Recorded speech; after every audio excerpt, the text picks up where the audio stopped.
Ok. Pour être franc, j'ai préféré prendre mon temps pour écrire cette vidéo.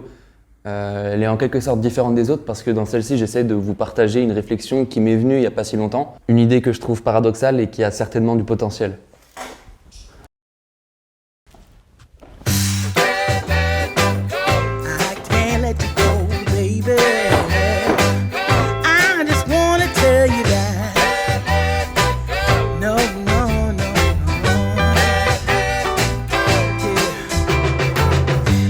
My friends say, girl, you better take care, cause that man is trouble, you best beware.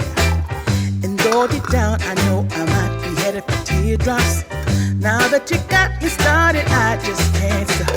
No, no,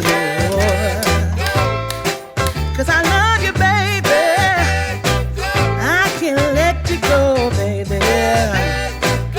I gotta tell you that I won't.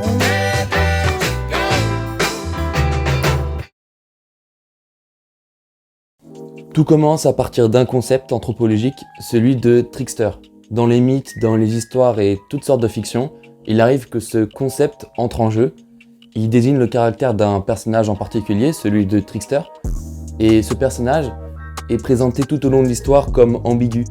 Il fait de bonnes actions, sauve des gens, apporte le savoir, réconcilie, mais en même temps trompe les gens, les vole, se moque d'eux, est guidé par de mauvaises intentions.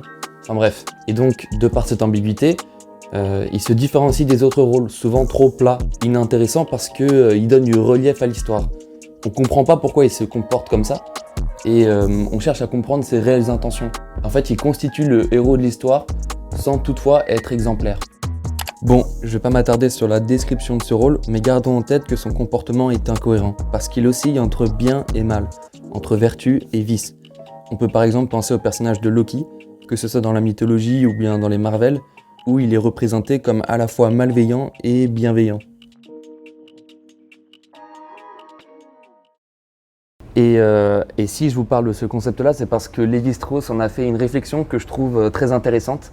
Il déduit de ce caractère ambigu, incohérent, ambivalent, une fonction sociétale, une fonction fondamentale pour la société. Et si cette ambiguïté entre le bien et le mal, entre deux termes opposés, permettait de dépasser l'opposition pour en faire la synthèse. Et si l'ambiguïté permettait de briser la dualité? Voilà l'idée dont je voulais vous parler. Quel est le point commun entre Cendrillon, Jon Snow, Ken Kaneki, Severus Rogue ou encore Sasuke?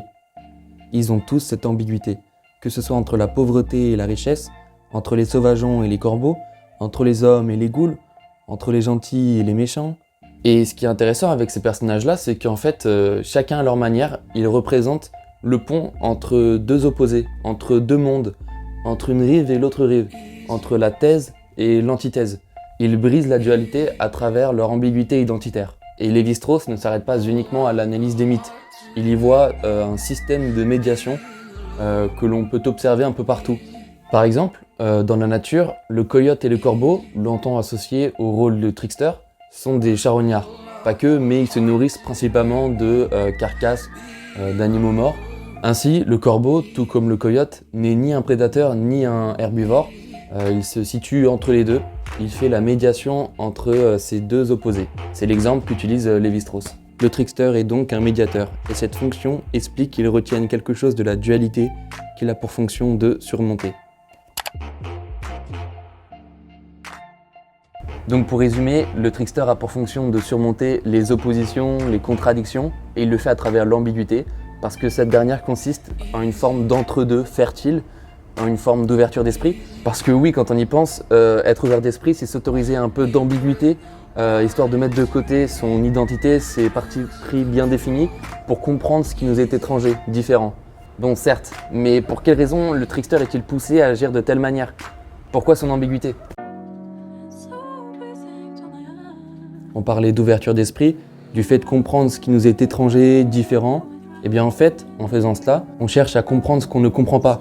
On essaye de donner du sens dans l'incohérence, dans la contradiction. Et c'est la réponse que nous donne l'anthropologue Laura Macarius.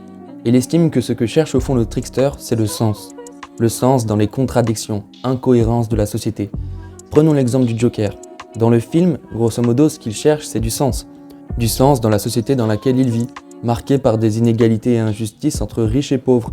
Il cherche à comprendre sa condition. Ce qui nous amène à l'ultime question, pourquoi le trickster cherche-t-il du sens? Voilà ce que nous dit Laura Macarius. L'ambivalence et les contradictions qui imprègnent les récits du trickster ne proviennent pas d'une incapacité à différencier le vrai du faux, le bien du mal, le bénéfique du malfaisant, mais d'une situation génératrice d'ambivalence et de contradiction qui s'est configurée dans la société et dont le mythe du trickster est l'expression. Si le trickster est ambigu et contradictoire, s'il cherche à surmonter les contradictions de la société, s'il cherche à donner du sens, c'est justement parce que la société le pousse à agir de telle manière. En réalité, l'ambiguïté du trickster est le reflet de l'ambiguïté de la société dans laquelle il vit.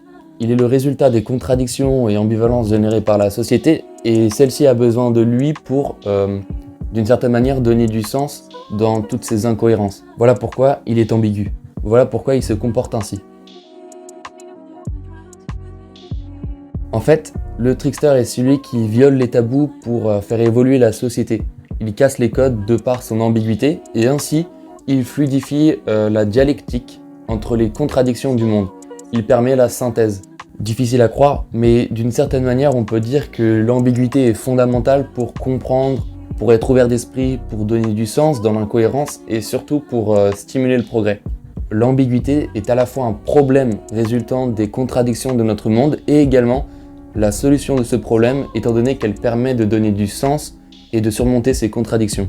Voilà pourquoi l'ambiguïté est fondamentale dans notre société. Je vous remercie pour votre attention et n'hésitez pas à me dire ce que vous en pensez dans les commentaires parce qu'en vrai cette idée je la trouve très intéressante mais bon, elle n'est pas parfaite quoi, elle n'est pas parfaite et je tiens aussi à vous informer qu'à partir de cette vidéo là je vais mettre en pause le défi de une vidéo philosophique par mois, tout simplement parce que j'aimerais me consacrer à un projet un peu plus long. Peut-être que je sortirai 2-3 vidéos pour alimenter le compte, mais je vais surtout me consacrer à ce projet-là, qui va prendre plusieurs mois, c'est sûr. Mais en tout cas, ça promet, et puis voilà quoi. Merci.